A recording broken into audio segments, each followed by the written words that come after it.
Welcome to Guide Guru. We hope this video helps. You start by enabling the essentials, Bluetooth and Wi-Fi on both Windows 11 PCs because Nearby Share uses them to discover devices. Open Settings right arrow System, right arrow Nearby Sharing, then choose Everyone Nearby or My Devices depending on privacy. Once done, make sure both screens are unlocked and device visibility is allowed. This reduces failed discovery.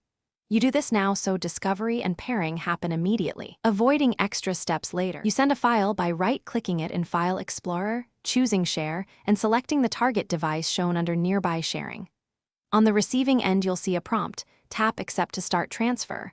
Progress appears in Action Center.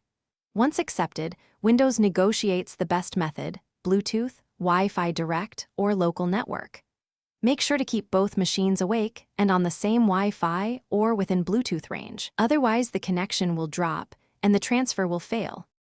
After transfer finishes, you'll find files in Downloads unless you change the save location. Open Settings right arrow System, right arrow Nearby Sharing to set a different folder.